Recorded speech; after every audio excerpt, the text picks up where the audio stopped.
Good evening. First of all, I want to thank all the progressive Democrats that have come out here and progressives in Virginia for sponsoring this forum. This is probably the third time I've been here in the last 3 or 4 years. Thank all the candidates that are out here tonight that are standing for election or re-election and holding themselves out. I am a representative of the 74th District. I represent Richmond. I represent a huge part of eastern Henrico County and all of Charles City County in the Virginia General Assembly. I'm a member of the House of Delegates. Let me just share, just briefly, an idea of what I've done since I came into the General Assembly so you get an idea of what I'm going to continue to do. When I ran in 2007, got elected, served, took office in January of 2008, there were two things that really bothered Virginians. One was abusive driver fees, and one was payday lending. And when I campaigned, I said, I'll introduce legislation to kill both of them. First day that I was in the Virginia General Assembly, I introduced a bill to end abusive driver fees. And together, many of my Democratic colleagues, we killed them. I also introduced legislation to end one of the most horrific abusive practices going, and that's payday lending.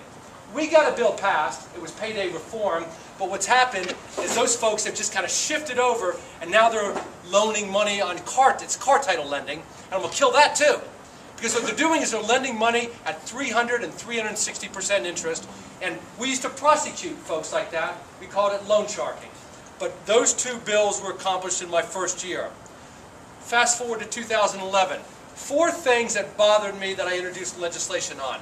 One is you can always have been able to get a protective order if you're a victim of abuse, if you have a child by the abuser, if you live together, but there was a crack in the system. If you were dating, you couldn't get a protective order. Young lady in Charlottesville, Yardley Love, was killed. I introduced legislation that will allow women who are in abusive situations and dating, but not living together, to get a protective order. That became the law last year in 2011. Point source sales of nitrogen and phosphorus is destroying the James River in our ecosystem. Introduced legislation last year that would end the sale of nitrogen and phosphorus for fertilizer. It passed. The other piece of legislation was an Employment First bill, and it simply said this: if you have an intellectual challenge or a physical disability, give a business a tax credit to hire that person first. Legislation wasn't passed, but it went to a study, it was approved, and I'm going to reintroduce legislation next year. Woo! That's okay, Monica. And, there's lots of folks that, take unions, for example. They go out and they love to get union support, love to get union money, but when they get into the General Assembly, they kind of forget and maybe think that unions is a negative word. I've championed the causes of unions since I came into the General Assembly. And when one of my colleagues, Bob Marshall, introduced a legislation that said that gay Virginians, gay men and gay women, aren't worthy of serving the Virginia National Guard, I introduced legislation to say just the opposite, that our gay women and our gay men in Virginia have every right, have the same courage and conviction to serve in the General Assembly, and Bob Marshall's bill was killed. And I stood up on the floor of the General Assembly and gave a floor speech on that. I have been fighting bullies. I heard Preston mention bullies since I was 14 years old. I have no hesitancy whatsoever when I'm representing my constituents to stand up on the floor and represent them aggressively. It normally takes folks about 10 years to be named minority whip. I was, after 2 years, the leadership in our House Democratic Caucus named me minority whip to lead some of the debates, and I'm going to continue to do that. It's been a great honor of mine to serve in the Virginia General Assembly. I look forward to having your support. I encourage everybody here to get out. There was a newspaper article today that said people are not going to vote in large numbers. I don't think that's true. I think people realize this is a very, very important election because it's a barometer on what happens next year. And the last point that I'll say is this. We need people, we need Democrats in Virginia who, when they see something that is wrong, they stand up and they do something about it. give you an example. There was a law introduced by some of my Republican colleagues last year that said, if you're arrested, the police ought to be able to ask you what your country of origin was. Well, my recollection, and I know we got a couple of candidates for Commonwealth's attorney here, is that your country of origin has absolutely nothing to do with whether you committed a crime. It simply, is there probable cause to believe you committed a crime? That bill was killed by myself and many of my Democratic colleagues. There was a bill that said there was voter identification laws that made it much more difficult, or tried to make it more difficult, for people to be able to vote. We were outnumbered in the House, but colleagues like my friend Jennifer McClellan and I and others fought against that. Whilst it passed in the House, it was killed in the Senate. Redistricting. Let me tell you something. What happened in the House with the Republicans redistricting in a way that benefited Republicans was just as bad as what they did in the Senate, where Democrats redistricted in a way to benefit Democrats. And I stood on the floor of the House and I said, both sides are wrong. We need competitive districts.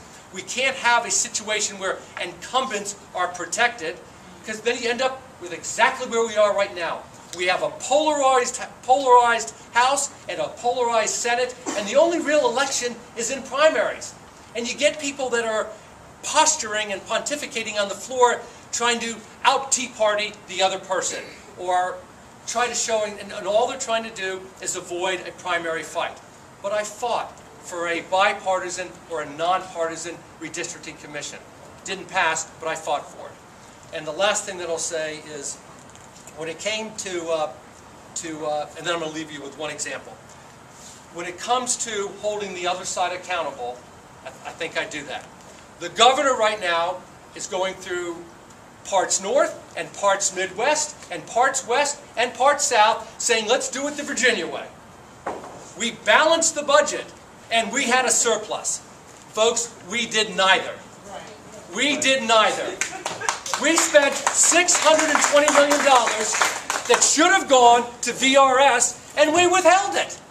Now, what business can run a business and say, you know, I'm not going to pay this bill, have $10,000 left over in my account, and say I have a profit, when you haven't paid your vendors the bill? And that's what we did in Virginia. That's the true Virginia way, but it's not right. And it takes Democrats like myself and some of the folks that are here today to stand up and hold the governor accountable, and you better believe I'm willing to do that. And the last thing that I'll say to give you an example of what Joe Morrissey is like is the following. There was a bill that came in the House this year that said it dealt with the sale of waterlogged cars. It used to be if there was $1,000 damage, waterlogged damage to a car, you had to give people notice. That makes sense. I mean, let people know if they're going to buy a used car that it's waterlogged damaged. There was a bill put forward by the insurance companies to raise that to $5,000.